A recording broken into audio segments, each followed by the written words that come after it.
Hello everyone, Jeff the Green Review here. There was a hailstorm the other day. I was just setting up my camera to film rain washing maple tree flowers into the koi pond when I realized it was beginning to hail. Most of the hail was pea and marble size, but there were also golf and ball and tennis ball sized hail. The largest hail was over 2.5 inches across and would become embedded in the ground when they hit soft lawn areas. The hail in this storm was almost coming down in a lazy way. A hailstorm a couple of years ago came down aggressively with high-speed winds and a lot more hail in the golf ball size range. The storm caused a lot of plant damage because they were already leafed out and caused a lot of damage to other items in the landscape, and of course screens, roofs, siding, and cars. Tree leaves and large leaf plants like hostas were knocked off the plants and beaten to the ground. There wasn't a lot of damage in the more recent storm because it was early in the spring. We were between the time crocuses bloom and daffodils bloom. Some daffodil flower stalks were broken off, but in the other storm, all the trees, shrubs, and perennials had already leafed out, and there was a lot more damage from the wind. Hail damage in the landscape depends on a couple of factors. First, how big and aggressive are the hail and winds? Second, at what stage is the plant growth? In other words, what part of the growing season are we in? Obviously, the stronger the wind and the larger the hail, the greater potential there is for damage to the landscape. On the other hand, if the plants are dormant, then there's not as much damage from hail. Hail damage late in the growing season may not leave the plant with much time to recover before the dormant season. Let's look at plant parts. Leaves will be the most damaged, but plants replace leaves on a regular basis, and plant leaves are often damaged by insects and herbivores. So while leaf damage looks bad, it may not harm the overall health of the plant unless the plant is really wiped out. The same goes for flower and fruit. The plant normally has flowers throughout the season. It will probably rebloom.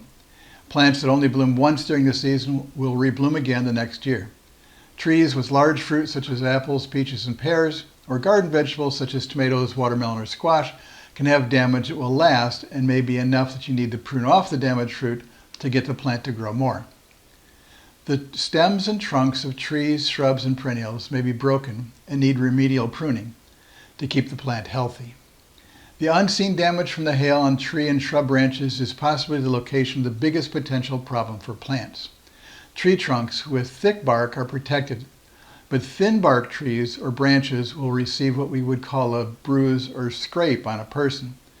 The open wound caused by the hail can become infected with fungi and bacteria. We would call these locations a canker on plants. The infectious organisms can then spread into the branches and trunk, possibly killing the branch or the whole plant. Most canker wounds will heal over quickly and not become infected. What do you do if your plants are hit by hail? First, evaluate the damage. Next, clean up the stuff on the ground and prune any stems, branches, and fruit that may need work. Third, if it's early in the growing season, you can fertilize, but be careful not to over-fertilize. Fourth, make sure to water as necessary through the growing season to keep the plant healthy and recovering. And then fifth, mulch to prevent weeds and to keep the soil damp for plant roots.